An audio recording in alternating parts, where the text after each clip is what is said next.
పడిన తర్వాత మొదటి పట్ట మంగళగిరిలో ఉండవల్లి గ్రామంలో ఇస్తాం జరిగింది. ఇది 2024 ఎన్నికల్లో నేను ప్రజలకు ఇచ్చిన హామీ. ప్రధానంగా మంగళగిరిలోకి వచ్చేగల వేలాది మంది దశాబ్దాలుగా ఒక ప్రాంతంలో నివసిస్తాం జరుగుతుంది. వాళ్ళందరూ కోరింది ఒకటే, మళ్ళీ మీరు వేరే ప్రాంతాల్లో మమ్మల్ని తరలిస్తే మళ్ళీ మేము అక్కడ ఇల్లు కట్టుకోవాలా, అంతేకాకుండా అక్కడికి వెళ్లాలన్నా రావాలన్నా ఇబ్బంది పడుతున్నాం, మేము ఎక్కడ నివసిస్తున్నాం అదే రెగ్యులరైజ్ చేయండి మాకు అని పదే పదే వాళ్ళని కోరటం జరిగింది. నేను ఆనాడే చెప్పా, గౌరవంగా బట్టలు పెట్టి పట్టాలు ఇస్తానని హామీ ఇస్తాం జరిగింది. కూటమి ప్రభుత్వం ఏర్పడిన మొదటి 10 నెలల్లో మంగళగిరి నియోజకవర్గంలో సుమారుగా 3,000 పట్టాలు మొదటి విడతలో అందజేస్తాం జరుగుతుంది. మీరందరూ ఒకసారి చూస్తే 2019 నుంచి నేను ఇక్కడ మంగళగిరిలో పోటీ చేశాను. 5,300 ఓట్ల మెజారిటీతో ఓడిపోవడం జరిగింది. మొదటి రోజు బాధ కలిగింది, కానీ రెండో రోజు నుంచి నాకు కసి పెరిగింది.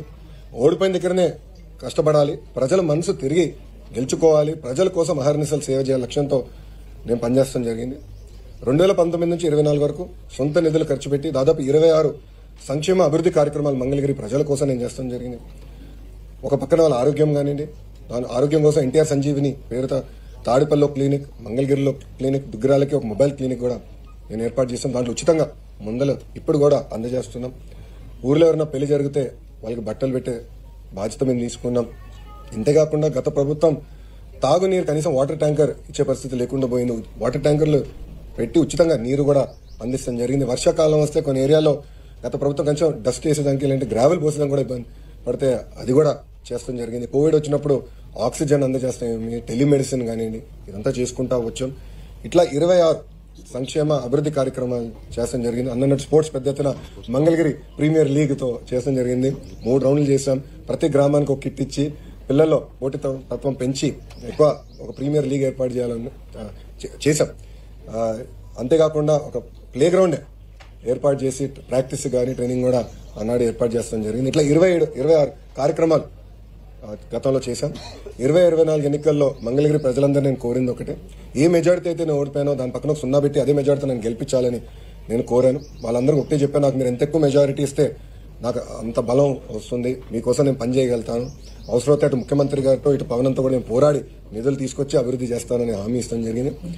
ఎవరు ఉంచిన విధంగా ఆంధ్ర రాష్ట్ర చరిత్ర తిరిగి రాసింది మంగళగిరి నియోజకవర్గం. మొన్న ఎన్నికల్లో ఆంధ్ర రాష్ట్ర చరిత్రలోనే ఎప్పుడు రాని విధంగా 3 నియోజకవర్గాల మెజారిటీలు వచ్చినాయి. మొదటిది గాజువాక నియోజకవర్గం, రెండోది భీమిలి నియోజకవర్గం, మూడోది మంగళగిరి నియోజకవర్గం. సో 91,000 పైచిలక మెజారిటీతో ప్రజలు నన్ను ఆశీర్వదించి దీవించి నన్ను గెలిపించారు. సో నా పైన ఆ మెజారిటీ వల్ల బాధ్యత పెరిగింది, పనిచేయాలన్న కసి పెరిగింది. సో మేము కూడా ఇప్పుడు అనేక కార్యక్రమాలకి శ్రీకారం చుట్టాం. మొదటిది మీరు చూస్తే స్వచ్ఛ మంగళగిరి పేరుతో భారతదేశంలోని అన్ని కార్పొరేషన్లో స్వచ్ఛతలో మంగళగిరి నంబర్ 1 నిలబడే లక్ష్యంతో మేము పనిచేస్తున్నాం. అంతేకాకుండా పార్కులు కానివ్వండి, ప్లే గ్రౌండ్లు కానివ్వండి, రైతు బజార్లు కానివ్వండి, భూగర్భ డ్రైనేజ్, భూగర్భ వాటర్, భూగర్భ గ్యాస్, భూగర్భ విద్యుత్ కూడా అందజేసడానికి ప్రాజెక్ట్ రెడీ అయింది. మే జూన్ మాసం నుంచి ఆ కార్యక్రమం కూడా మేము ప్రారంభించబోతున్నాం. దాంతోపాటు శ్మశానాల అభివృద్ధి కూడా ఒక కార్యక్రమంగా తీసుకున్నాం. ఆంధ్ర రాష్ట్రంలోనే మోడర్న్ రైతు బజార్ మంగళగిరి నియోజకవర్గాల్లో కట్టేదానికి ఆల్రెడీ ప్లాన్స్ అని రెడీ చేసుకున్నాం. ఆ పనులు కూడా త్వరలో ప్రారంభించబోతున్నాం. ఇక్కడ లక్ష్మీ నరసింహస్వామి గుడి కూడా ఆధునీకరణ చేసేదానికి కూడా అనేక డిజైన్స్ అని ఇప్పుడు ఫైనలైజ్ కూడా మేము చేస్తాం జరిగింది. ఇక్కడ శ్రీనివాస్ అన్న ఉన్నారు, ఏపీఎస్ ఎంఐడిసి చైర్మన్ గా ఆయన కూడా ఉన్నారు.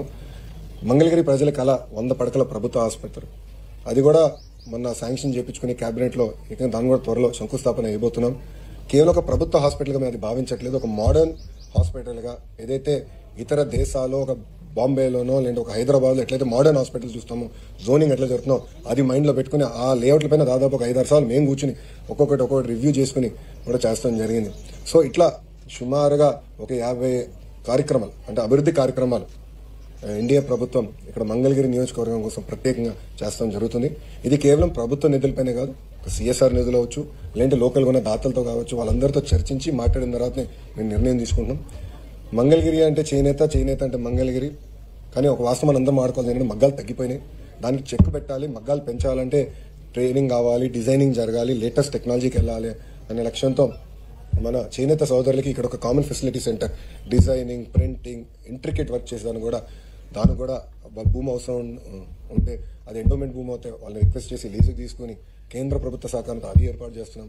ఇక్కడ మాకు స్వర్ణకారులు కూడా ఎక్కువ శాతం మంది ఉన్నారు. వాళ్ళ కోసం ప్రత్యేకంగా జెమ్స్ అండ్ జ్యువెలరీ పార్క్ కోసం డిజైన్ చేస్తున్నాం. అంటే డిజైనింగ్ కానివ్వండి, మ్యానుఫ్యాక్చరింగ్, రీటైలింగ్, ఈ మూడు ఒక 75 ఎకరాలు ఇంటిగ్రేటెడ్ పార్క్ కింద చేయాలని లక్ష్యంతో, అక్కడ ఎక్కువ శాతం స్థానికులకు అవకాశం కల్పించాలనే లక్ష్యంతో ఎన్డీఏ ప్రభుత్వం పనిచేస్తుందని మంగళగిరి ప్రజలందరికీ తెలుపుకుంటూ, నా పైన మీరందరూ పవిత్రమైన బాధ్యత పెట్టారు. ఆ బాధ్యతతో నేను పనిచేస్తున్నాను.